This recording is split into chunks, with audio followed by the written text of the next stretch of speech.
ईश्वर Pandey, DGP Bihar. मैं सबको प्रणाम करता हूं, आप जितने भी हमको फेसबुक लाइव पर देख रहे हैं। एक बड़ा अहम सवाल है कि मुझे आज फेसबुक लाइव पर क्यों आना पड़ा।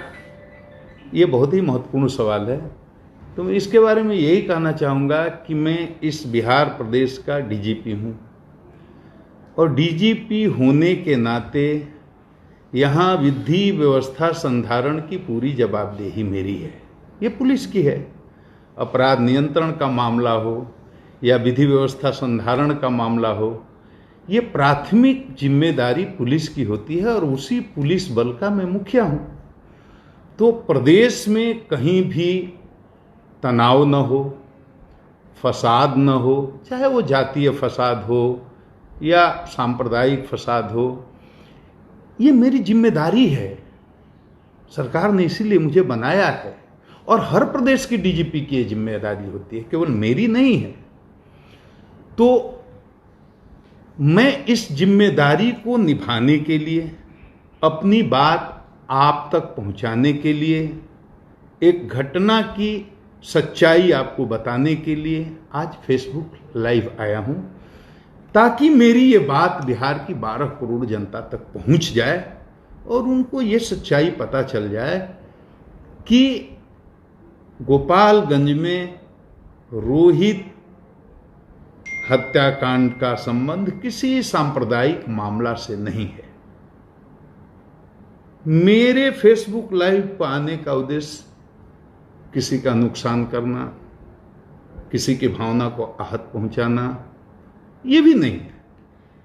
मैं विधि व्यवस्था संधारण जो मेरी जिम्मेदारी है, उस जिम्मेदारी को निभाने के क्रम में आज मुझे ये फेसबुक लाइव आना पड़ा। अब देखिए, गोपालगंज बिहार का एक महत्वपूर्ण जिला है और बहुत ही संवेदनशील जिला है सांप्रदायिक दृष्टिकोण से। उत्तर प्रदेश का बॉर्डर है, उधर देवरिया जिला, इधर हमारा गोपालगंज जिला। बिहार उत्तर प्रदेश का बॉर्डर है। बहुत पहले मार्च में 28 मार्च को एक घटना होती है। बहुत कॉम्प्लिकेटेड इसको कर दिया गया। मैं बहुत कम शब्द में, कम समय में, बिल्कुल जो अभी तक के अनुसंधान का सार है वो मैं आपको बता रहा हूं। गोपालगंज जिले में एक बेलवाडीह करके गांव है और कटैया थाना पड़ता है। गोपालगंज से काफ़ी दूरी है, रोड भी उतनी अच्छी नहीं, मुझे जाने में 1.5 घंटा समय लगा। एक रोहित हत्याकांड का मामला जो 28 मार्च को हुआ था। 5 बच्चे हैं, 2 हिंदू संप्रदाय के हैं, 3 अल्पसंख्यक समुदाय के हैं, 5 नाबालिग हैं। 13 साल, 14 साल, 15 साल, 16 साल, यही उम्र रही होगी। मैंने सबको देखा है, सबसे मिला हूं, एक मृतक रोहित को छोड़कर, और सबसे बात भी की है। सब नाबालिग बच्चे हैं, आपस में दोस्त हैं, आपस में मिलते हैं, जुलते हैं, खेलते हैं। मैंने वादी का बयान भी लिया है, मृतक रोहित के पिता का, उनकी मां का, और उन्होंने स्वीकार किया है कि मित्रता थी। कोई दुश्मनी की बात प्रकाश में अभी तक आई नहीं। गांव में कोई झगड़ा हो, झंझट हो, तनाव हो, हिंदू मुस्लिम की बात हो, मुझे तो लोगों ने बताया 15 साल से कोई बात ऐसी नहीं हुई। एक से एक स्थितियां आई, एक से एक परिस्थितियां आई, और हाल के इस साल में तो कई ऐसे अवसर आए जब सांप्रदायिक सद्भाव बिगड़ सकता था। और आप सब इस बात के गवाह हैं कि देश में बहुत जगह बिगड़ा भी, लेकिन बिहार अपनी धुरी पर खड़ा रहा। कहीं कोई सांप्रदायिक विवाद फसाद हुआ नहीं। ये 12 करोड़ बिहार की अमन चैन पसंद जनता का कमाल है। ये बिहार के डीजीपी का कमाल नहीं है, ये लोगों का कमाल है कि वो जहां थे खड़े रहे, सांप्रदायिक सद्भाव को बनाए रखा। एक से एक परिस्थितियां आई। उस गांव में बताया लोगों ने कि 15 साल उसके पहले भी कोई इतिहास नहीं है कि आपस में सांप्रदायिक तनाव हुआ हो। बड़ा गांव है। बताया गया कि 400 से अधिक लोग हिंदू हैं और मुसलमान तो दाल में नमक की तरह है, वहां अल्पसंख्यक के समुदाय के लोग, बताया गया मुश्किल से 10-15 घर होंगे, बहुत छोटी संख्या है। आपस में प्रेम है, एकता है, मोहब्बत है, भाईचारा है, किसी तरह की कोई तनाव की सूचना नहीं है, कोई इतिहास भी ऐसा नहीं है। ये 5 बच्चे हैं, 2 हिंदू के हैं, 3 मुसलमान के हैं, ये 5 नाबालिग हैं, एक उम्र के हैं, एक साथ खेलते हैं, खाते हैं, उठते हैं, बैठते हैं। और रोज की तरह उस दिन भी ये 5 गए। एक हिंदू बालक, वही जाकर के उसको बुलाया, चलो हम लोग खेलने चलते हैं। 3 साइकिल, 5 ये मित्र साथ जाते हैं गांव से 3-4 किलोमीटर दूर। एक खनुआ नदी है, यही नदी है जो उत्तर प्रदेश को बिहार से डिवाइड करती है। 20 फीट चौड़ी होगी, लेकिन गहरी बहुत है। हमें तो लोगों ने बताया जेसीबी से शायद हाल में कोई खुदाई हुई, जिसके चलते बहुत मैंने नदी में घुस करके, प्रवेश करके और घटनास्थल का निरीक्षण किया, जहां बालक के डूबने या उसकी हत्या करके वहां डुबाने की बात कही जाती है। मैं सारा अपना यूनिफॉर्म खोल करके और कपड़ा बदल करके उस गहरी, मैं तैरता बहुत अच्छा हूं, तैराक हूं, पानी से मुझे डर नहीं लगता। तो मैं उतरा और बादी के सामने बादी थे, बादी की पत्नी थी, बादी के ससुर थे, बादी का पूरा परिवार था, उनकी बिटिया थी। सबके सामने जहां जैसे जैसे उन्होंने बताया, मैं पानी में उसकी गहराई मापने के लिए उतरा, कपड़े खोल करके। वो मैं वीडियो आपको दिखाऊंगा, जो आप हमको सुन रहे हैं सब देखेंगे, इसी फेसबुक पर डालूंगा। और मैंने पानी की गहराई लेना चाहा तो मुझे लगा कि पानी कम से कम, मुझे लगा 12 फीट गहरा तो जरूर होगा। मैं सीधा हाथ खड़े करके डूबता था, मुझे अंदाज नहीं आता था कि ऊपर अभी कितना पानी है। मतलब मैं ये कह सकता हूं कि खड़ा हाथी तो उसमें डूब ही सकता है। और मुझे बताया गया कि मार्च में जब यह घटना हुई थी या दुर्घटना हुई थी, उस समय पानी का स्तर और ऊपर था, मतलब पानी और ज्यादा रहा होगा। वहां पर उस घटना स्थल का निरीक्षण किया और घटना स्थल पर ही मैंने बादी की पत्नी का, यानी रोहित के पिता का, रोहित की मां का, रोहित के नाना का, ये जो लोग अभियोजन पक्ष के थे उनका बयान लिया, बाकी लोगों का भी लिया। घटनास्थल पर वहां जंगल है, झाड़ी है और पेड़ पौधे हैं, और अगल बगल के लोग भैंस चराने के लिए, पशु चराने के लिए दिन भर वहां रहते हैं। बड़ा मनोरम दृश्य है वहां का। वहां मैं गया। अब कहानी ऐसी है कि 5 मित्र भी वहां 28 मार्च को गए। ये 2-3 बजे दिन में जाते हैं, समय का हेर फेर हो सकता है। बादी की मां ने बताया वो 3 बजे का समय रहा होगा, 2-3 बजे का समय रहा होगा। यही बादी ने भी बताया, बादी की पत्नी ने भी बताया, माने रोहित की मां ने भी, रोहित के पिता ने भी, रोहित के नाना ने भी जो समय बताया, और जो प्राथमिकी में है मोटा मोटी यही अपराह्न का टाइम 3 बजे का समय रहा होगा, 1 घंटा आगे पीछे। ये बच्चे जाते हैं वहां 5 एक साथ। और वहां जो भैंस चराने वाले हैं उसका बयान भी मैं वीडियो डालूंगा, आप देख लेंगे। कई लोग हैं जो रोज जाते हैं, वहीं पर चराते हैं।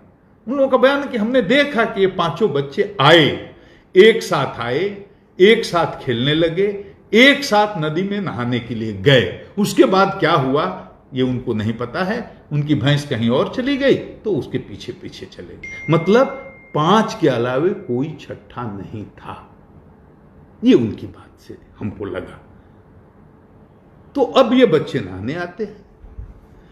अब 4 बच्चे तो लौट जाते हैं जी, शाम को 6-7 बजे घर पहुंच गए। एक बच्चा नहीं जाता है। अब 15 साल का रोहित जब घर नहीं पहुंचा, मां बाप को चिंता होती है, किसी मां बाप को होगी, बहुत परेशान होते हैं, पूरे गांव में खोजते हैं, इन बच्चों से भी पूछताछ होती है। बच्चे साफ झूठ बोल देते हैं, हमें नहीं पता, वो पहले ही आ गया था, वगैरह वगैरह, जो भी, मतलब वो कोई भी बात नहीं बताते हैं कि रोहित कहाँ है, कैसे है, किस हाल में है। अब देखिए, फिर उसी दिव्यांग एक लड़का है जो हिंदू समुदाय का है, जो घर से बुलाने गया था, और भी लड़के थे जैसा बताया, उसमें 3 मुसलमान हैं, मैंने पहले ही बता दिया है। अब उस लड़के को सख्ती से सुबह पूछताछ की जाती है। हमें बताया गया कि उसको 1-2 तमाचे भी गांव वालों ने लगाए, घर वालों ने लगाए, जिसने भी लगाया हो। और उसको कहा कि नहीं, तुम्हारे साथ गया, तुम बुला कर ले गए, तुमको बताना होगा कि रोहित कहां है। वो बताता है कि डूब गया। कहां? उसको लेकर के पूरे गांव के लोग उस जगह आते हैं जहां बच्चे नहाने आए थे या खेलने आए थे।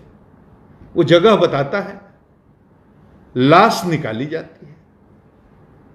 लाश जब निकलती है, अब जिसके 15 साल के बच्चे की लाश निकली हो, उस बाप के दर्द को आप समझ सकते हैं, उस मां की पीड़ा को आप समझ सकते हैं कि उसके कलेजे में कैसी टीस उठती होगी। हमारे साथ होगा, हमको भी ऐसा लगेगा, आपके साथ होगा, आपको भी ऐसा लगेगा। 15 साल का बहुत ही तेजस्वी लड़का था, मां बाप को पकौड़ी की दुकान है, गरीब हैं, 12 कट्ठे जमीन बताया हमको है, और कोई आय का साधन नहीं है, बहुत ही गरीब आदमी है। उसका 15 साल का एक बेटा, उसकी लाश निकल रही है। किसी पिता का मानसिक संतुलन ठीक रहेगा? किसी मां का ठीक रहेगा? तकलीफ होगी, पीड़ा होगी, कष्ट होगा। वो पीड़ा उसको भी है। वो कल मैंने जब बात की मां बाप से रोहित के, वो पीड़ा अभी भी झलक रही थी। बेटे की खो देने का दर्द इतना जल्दी जाता नहीं है। अब ये घटना होती है, उसके बाद हम यहां कोई जजमेंट नहीं दे रहे हैं कि लड़का रोहित खुद डूब गया या इन बच्चों ने उसकी हत्या करके उसको डुबा दिया। इस पर तो अनुसंधान चल रहा है, इस पर कोई जजमेंट नहीं है। लाश निकली, मां बाप के लिए बहुत बड़ी बात है। मां बाप का दावा है कि नहीं, ये डूबने से नहीं हुई, इसको मार करके डुबाया गया। अब दूसरे दिन वहां के स्थानीय अखबारों में जो समाचार छपा, वो भी मैं डालूंगा, आप देख लीजिएगा, वो अलग है। अखबारों में यह छपता है कि डूबकर मौत, परिजनों ने जताई हत्या की आशंका। इस तरह के न्यूज आए और कई अखबारों में आए। हमारे पास प्रेस कटिंग भी है। मैं टेक्निकल आदमी नहीं हूं, वो वीडियो बनाकर डालना नहीं जानता हूं। मैंने अपने एक असिस्टेंट को, सिपाही को बोला है कि उसको जो हमने बयान लिया है उसका छोटा छोटा पर्सन निकाल करके डाल दे। उसको आप देखेंगे तो पूरी तस्वीर क्लियर हो जाएगी। स्थानीय अखबार इस तरह से रिपोर्ट करते हैं, डूबकर मौत, डूबने की आशंका, परिजनों ने जताई हत्या की आशंका। अब ये बात तो हुई, तो पुलिस ने क्या किया? पुलिस की भूमिका क्या रही? पुलिस ने कोई इफ बट नहीं किया। रोहित के पिता ने जो कहा, पुलिस ने एफआईआर कर लिया। उसने कहा हत्या हुई, हत्या का मुकदमा दर्ज कर लिया। और कानूनी प्रावधान है कि अगर कोई प्राथमिकी दर्ज करने जाता है, कराने जाता है, तो आप ये नहीं बोल सकते कि तुम इसमें ऐसे लिखो या तुम में ऐसे सुधार करके लिखो तब हम प्राथमिकी दर्ज करेंगे। उसने हत्या का आरोप लगाया, जैसे लगाया वैसे थाना प्रभारी ने उसका हत्या का मुकदमा दर्ज कर लिया। और दर्ज ही नहीं कर लिया, तत्काल बिना विलंब किए हुए 5 अभियुक्तों की गिरफ्तारी हो गई। एक भागा हुआ है। 4 बच्चे, 5 बच्चे थे, एक बच्चा तो मर गया, 4 उसके मित्र, उन पर हत्या का मुकदमा, उनको गिरफ्तार कर लिया गया। उसके अलावा 2 लोगों को और वादी के पिता ने हत्या में शामिल होने का या साजिश करने का आरोप लगाया। उसमें एक जो बच्चा है उसका कोई पिता है, एक और गांव का कोई आदमी है, दोनों एडल्ट है। उसमें भी एक को गिरफ्तार कर लिया। मैंने 6 में से 5 गिरफ्तार, एक कहीं भागा है। तो पुलिस ने एफआईआर गिरफ्तार कर लिया, जेल भी भेज दिया। एडल्ट तो जेल गया। अब 4 जो किशोर हैं वो कहां जाएंगे? किशोर न्याय परिषद में, क्योंकि नाबालिग है, जेल नहीं जाए। अब किशोर न्याय परिषद ने उनको, जब उनको उपस्थापित किया तो उनको पेरोल पर रिहा कर दिया। अभी कोविड-19 का समय भी चल रहा है, उनको रिहा कर दिया कुछ दिनों के बाद, 4-5 दिन के बाद, मैं समय ठीक से नहीं बता रहा हूं, 1 सप्ताह के अंदर वो घर आ गए। अब जैसे घर आते हैं तो वादी को लगता है कि पुलिस ने जरूर इसमें कुछ गड़बड़ कर दिया। नहीं तो हत्या के मुकदमे में जिसको भेजा गया था वो घर कैसे आ गए।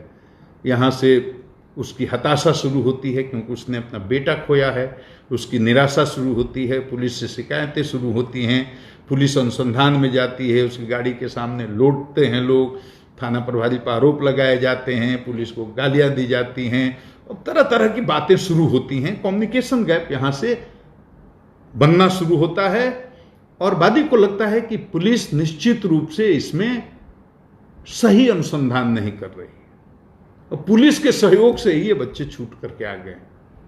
ये सच नहीं है, लेकिन ऐसा आरोप और लगता है और वादी के मन में एक हताशा का भाव, निराशा का भाव फैलने लगता है।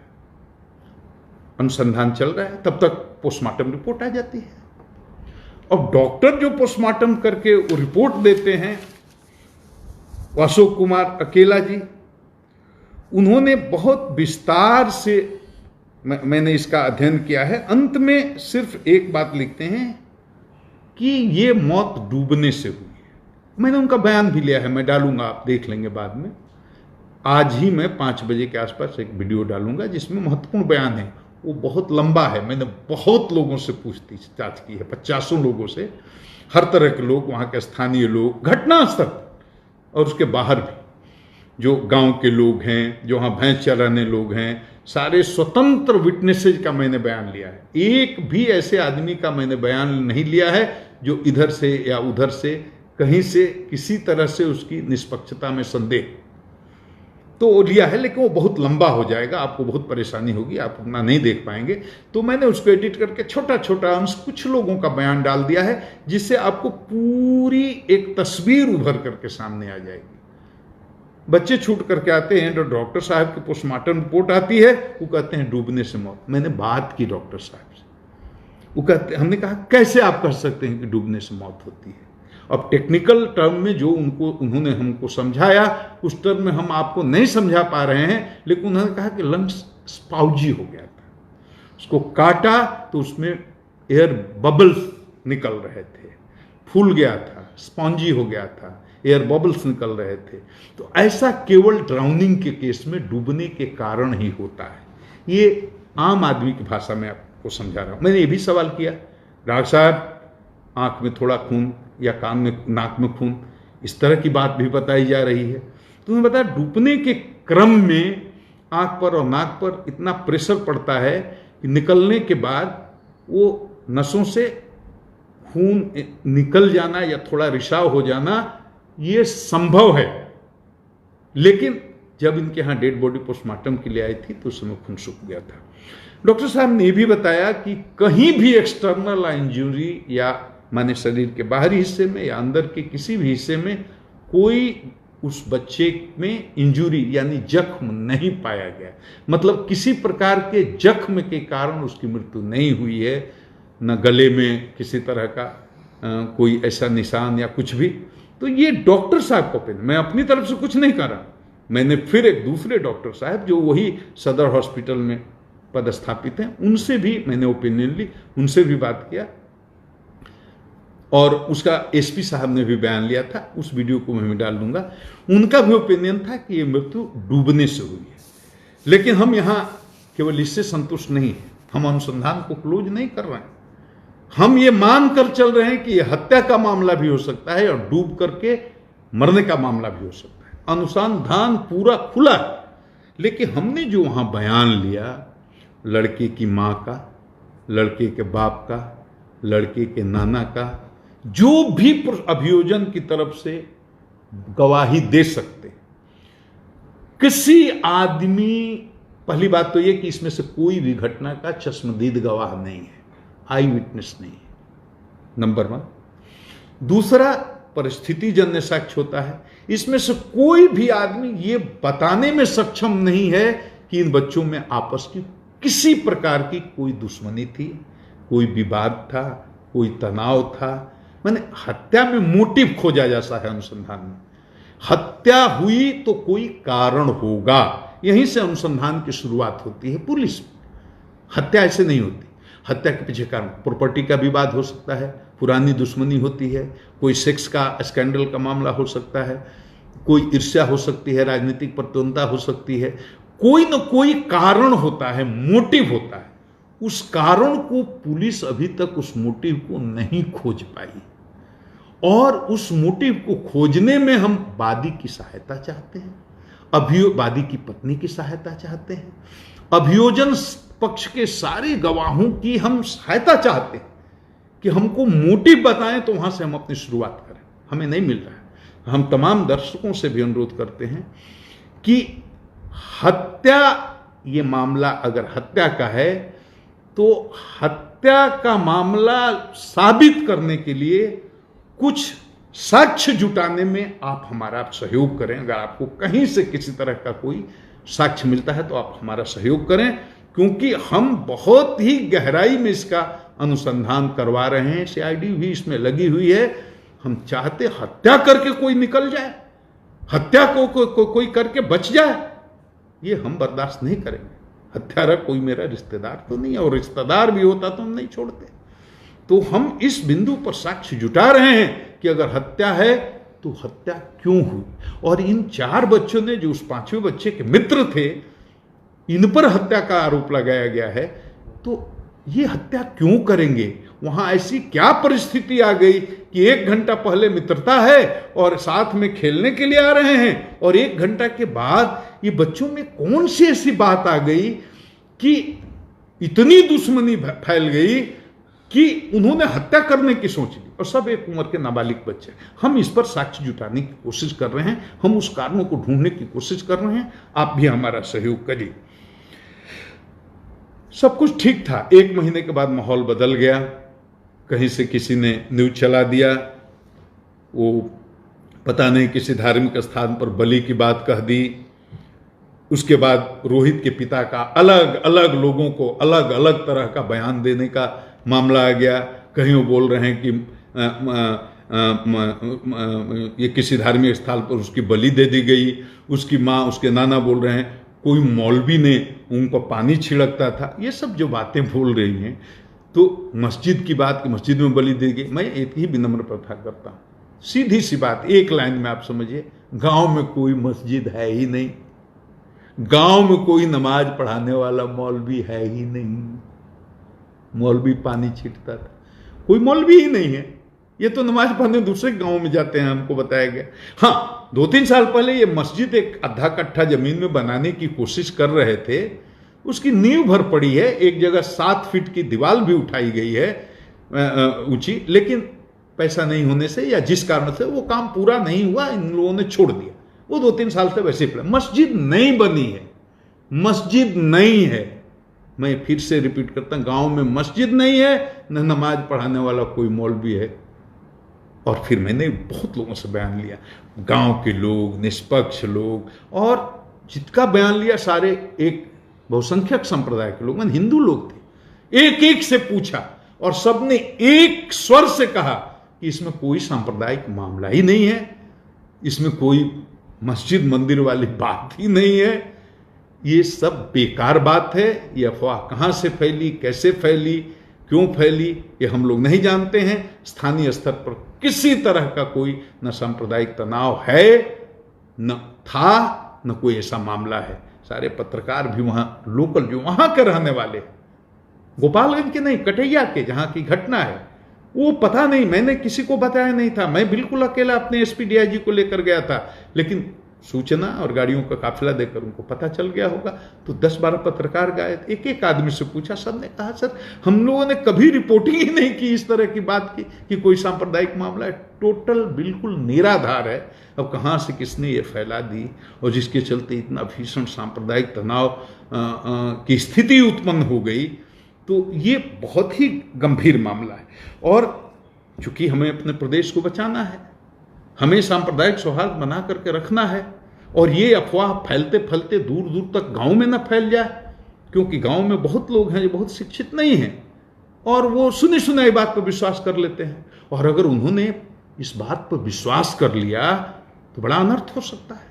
तब तो गांव गांव में दंगा हो सकता है, फसाद हो सकता है। तो ये मेरी नैतिक जिम्मेदारी थी कि इस फेसबुक लाइव से बिहार की 12 करोड़ जनता को इतना बता दूं कि वहाँ कोई सांप्रदायिक मामला नहीं है, वहाँ कोई मस्जिद बंद करके तैयार नहीं हुई है, वहाँ कोई मौलवी नहीं है, और ये घटना है या दुर्घटना है, ये हत्या भी हो सकती है, डूब करके भी आदमी मर सकता है, ये दोनों बातें हो सकती हैं। दोनों बातों को ध्यान में रख करके पुलिस इसका निष्पक्ष अनुसंधान कर रही है। किसी को भी ये नहीं लगना चाहिए कि इसमें किसी को दोषी पाया गया तो इसमें छोड़ा जाएगा। बाकी माँ ने क्या कहा, बाप ने क्या कहा और नाना ने क्या कहा, एक लाइन में स्टोरी है कि तीनों में से किसी ने मेरे सामने ये नहीं कहा कि किसी धार्मिक स्थल पर लड़के की बलि दी गई है। एक लाइन की बात। और किसी ने नहीं कहा, हमको यहां तक कि वादी ने कई जगह उसने बयान दिया कि वो अल्पसंख्यकों के डर से भाग करके उसकी जान को खतरा बाहर रहा। मेरे सामने उसने कहा वो थानेदार के डर से भाग गया, वो थानेदार के डर से भागा हुआ है, थानेदार उसको धमकी देता है। थानेदार पर बहुत तरह के आरोप भी लगाए गए और आपने देखा भी होगा, उसको गाली गलौज करते हुए थानेदार का वीडियो भी वायरल हुआ, वो भी आपने देखा होगा। मैं सिर्फ ये कहना चाहता हूं, सिर्फ एक बात, थानेदार ने जो किया, किस परिस्थिति में किया, मैं उसकी सफाई पेश नहीं करना चाहता। किस स्ट्रेस में, तनाव में उसको कितना परेशान किया गया, जलील किया गया, उस पर तरह तरह के आरोप लगाए गए, ये सब बात मैं नहीं कह रहा हूं और ये कहना भी नहीं है। किसी भी परिस्थिति में, किसी भी स्थिति में और किसी भी तनाव की स्थिति में किसी थानेदार को अमर्यादित भाषा में जनता से बात करने का अधिकार नहीं है। वो तो पीड़ित है, उसके 15 साल के बच्चे की हत्या हुई है या मौत हुई है, और उसके परिवार के साथ कोई थानेदार और गंदी आवाज में गाली गलौज की भाषा में बात करता है, ये हमारे लिए शर्म की बात है, पूरे विभाग के लिए शर्म की बात है। तो पहला काम हमने ये किया कि थानेदार को जाते ही सस्पेंड किया, विभागीय कार्रवाई करने का आदेश दिया। उस मामला का पटाक्षेप हो गया। इस वीडियो को बनाने का सिर्फ इतना ही मतलब था कि आप जाने कि ये कोई सांप्रदायिक मामला नहीं है, या तो ये घटना है या एक दुर्घटना है। घटना माने या तो हत्या का मामला है, दुर्घटना माने या तो डूब कर मरने का मामला है।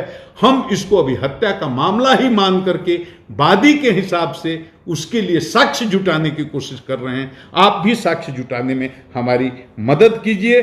और एक बात और कहेंगे, अफवाह नहीं फैलाइए, बड़ी जिम्मेदारी का काम होता है। देश बहुत मुसीबत में है, हिंदू हो, मुस्लिम हो, सिख हो, ईसाई हो, अफवाह फैलाइएगा बड़ा नुकसान होगा। अब बिहार तो प्रेम की धरती है, मोहब्बत की धरती है, सांप्रदायिक सद्भाव की धरती है, ये महावीर की धरती है, ये बुद्ध की धरती है, ये गांधी की कर्म भूमि है। मोहब्बत का पैगाम बिहार की धरती से दुनिया भर में गया है, अहिंसा का पैगाम बिहार की धरती से दुनिया भर में गया है। हम बिहार को बचाने में हमारी मदद कीजिए, सहयोग कीजिए। और हमारी बात किसी को बुरी लगी हो या किसी को अच्छी नहीं लगी हो तो मैं क्षमा चाहता हूं। बहुत लोगों के सवाल होंगे, बहुत तरह के सवाल होंगे। मेरे लिए फेसबुक पर किसी सवाल का जवाब देना संभव नहीं हो पाता है, इतना व्यस्त आदमी हूं।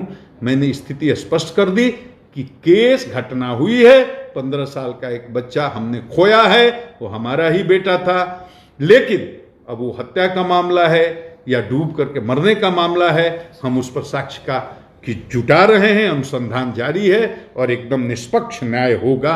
मैं इतना ही कह करके आप सबों को प्रणाम करता हूं। गुप्तेश्वर पांडे, डीजीपी बिहार।